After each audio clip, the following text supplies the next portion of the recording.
Yang terhormat Bapak dan Ibu dosen penguji uji kinerja PTG Transformasi Kementerian Agama tahun 2025.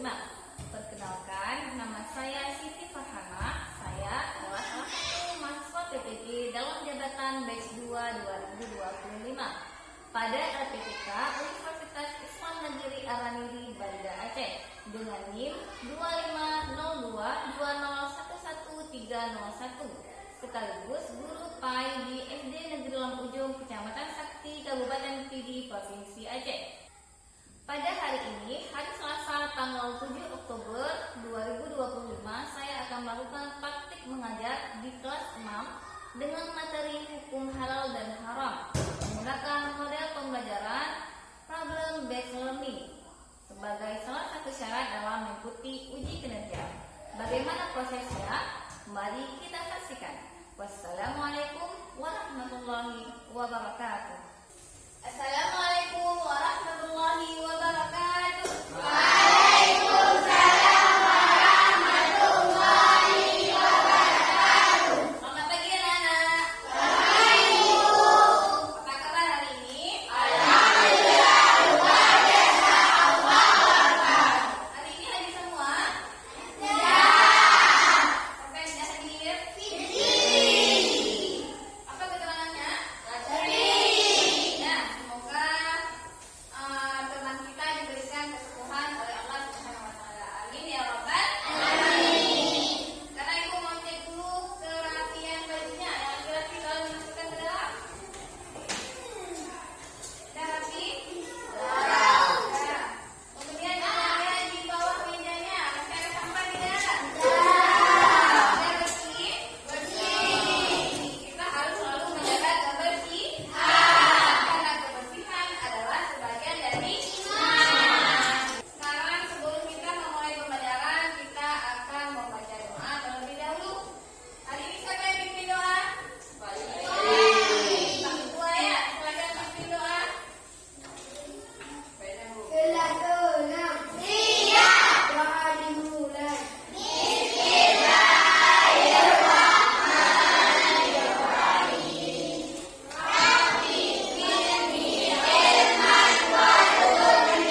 Sudah siap?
Mukanya adalah makanan halal, makanan yang boleh dimakan. Adapun makanan haram yang dilarang oleh Allah Taala. Iya, bagus sekali. Makanan halal adalah makanan yang boleh untuk dikonsumsi. Sedangkan yang haram adalah yang dilarang oleh Allah untuk dimakan. Kalau misalnya kita makan makanan haram, apa ganjarannya? Dosa. Berdosa. Ada lagi yang mau simpulkan? Oke, silakan Indra. Karena ada dilarang oleh Allah adalah karena tidak baik bagi kita. Iya, sesuatu yang diharapkan oleh Allah, makanan itu berarti itu tidak baik untuk kesehatan. Sampai di sini paham semuanya? Paham. Makanan halal adalah makanan yang diperbolehkan. Sedangkan yang haram Makanan yang dilarang. yang dilarang. Kemudian suatu makanan itu halal apabila memenuhi berapa kriteria? 3. Iya, betul.